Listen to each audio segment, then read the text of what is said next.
Asante sana waziri. Wangwana hamjambo? Mambo?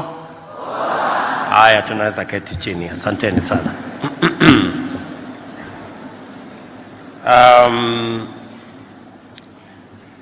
I am truly happy to be in this meeting today. This to me is a culmination of a dream around Tibet.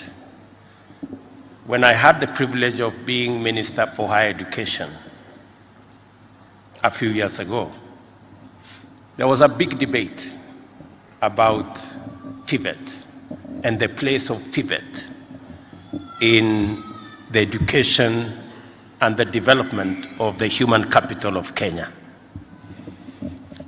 Today, I am very proud that Tibet is now central to the development of Kenya.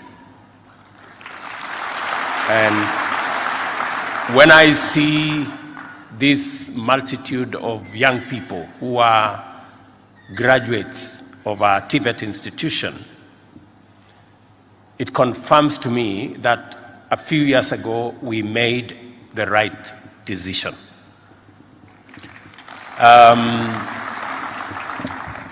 From 2014, we took the firm position that we must equip more young people with technical skills and competencies that would make them contribute their energy and talent and passion in driving the progress and the development of our country. And that is the reason why over the last 8 years, we have built 150 new technical training colleges in Kenya. It is the reason why this year we are building another 15 technical training colleges in Kenya.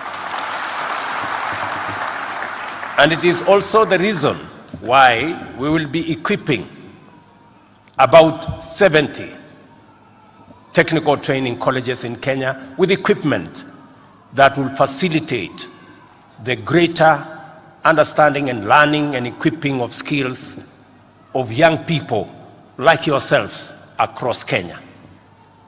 And I am very proud that today we have very proud masons, very proud electricians, very proud carpenters, very proud technologists. I am truly happy that we have realized the place of technical training as a country, and the young people of our country are immersed in acquiring technical skills. Pongezi nyinyi wote who are graduates today.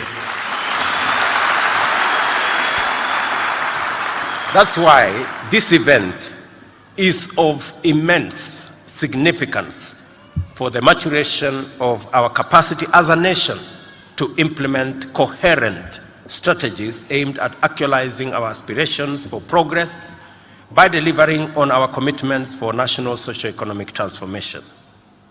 In the first place, it emphatically demonstrates that our corporate community, KCB and many others, especially in the highly sophisticated and diversified sectors, are able to engage beyond their core business in a manner which speaks more directly and fluently to the national development agenda. At the same time, this response from a major national corporate shows that the bottom-up economic transformation resonates deeply throughout every sector of our economy and provides viable opportunities for our corporate sector to inject greater value in bold and innovative ways. This is the perspective I wish to share with you because I believe it gives further context to the profile of this event and explains why I am delighted to be with you this morning to preside over this wonderful graduation ceremony. Before us, we have 3,500 young people whose zeal and commitment, knowledge and education, skills and talents, as well as willingness and readiness to make highly impactful contribution to national transformation is beyond any doubt. When I look at you, I see people who are passionate. When I listen to Patricia here speak, when I listen to James here speak, they are very passionate, they are committed, they know what they want, and I'm sure it reflects what all you guys and others who have gone this program see in the opportunities ahead for our country.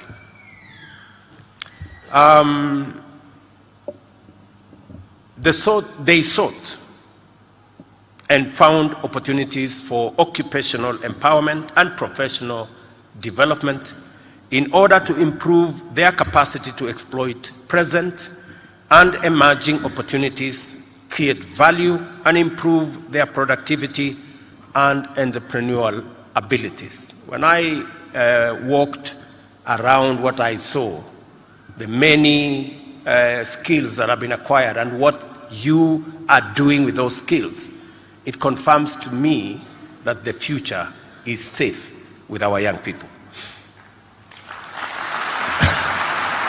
That is not the end of the matter. Our bottom-up economic transformation agenda is primarily anchored on the vision of significantly enhancing the productivity of labor.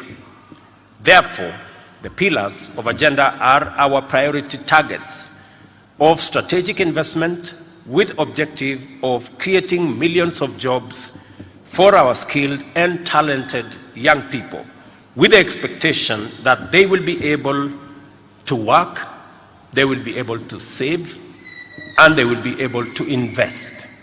I am very happy listening to what the two good people spoke about, what they've been able to do, how they have been able to work, how they've been able to invest, and what they are doing about saving for tomorrow. This way, we will be able to reduce poverty and inequality, and at the same time generate wealth and shared prosperity for tens of millions of our citizens. We are not only committed to creating opportunities for employment for the youth, we also intend to intervene to make it possible to own the houses they are building and to start micro, small, and medium-sized enterprises, grow them over time, and successfully run them as major national, regional, and global brands. Listening to Patricia, I see a regional brand, if not a national one. So we will see what we can do to hold your hand as we do the many other enterprises that will be grown out of this cohort of young people who are stepping out into the future. Our young men and women are not just the future of this country. They are the front and center of our agenda. They are the focal point of job creation and economic expansion. Education, training, and inculcation of skills and competencies that enhance their productivity and ability to create their own jobs is not only necessary from the point of view of our industry's demand for labor, it is also imperative for increasing incomes, thereby setting off a positive cycle of savings, investments, wealth, and prosperity. Let me contextualize this. We all know that we may not have silver, we may not have gold, we may not have many of the other natural resources, but we have one asset, and that asset is the people of Kenya. It is the biggest asset. Our human capital is the biggest asset we have as a nation. And because it is the single most important asset, it is necessary and imperative for us as a nation, as a government, to see how we can sharpen, how we can train, how we can impart knowledge, how we can create skills and competencies that make our human capital that instrument that we can use to drive our economy, drive our progress, and drive into our future. And that is the reason why this year I committed as a government 630 billion for the education in our country. The highest budget since the independence of this country. And it is because I believe that in the education of our young people, we create an asset that will change the destiny of our country. And it is the reason why you've heard here that apart from making sure that our primary schools are running, we've hired an additional 56,000 teachers, the highest ever in the Republic of Kenya in 8 months. We've provided money for our TVETs. In fact, the TVETs you guys have attended, some of them were having challenges with lecturers.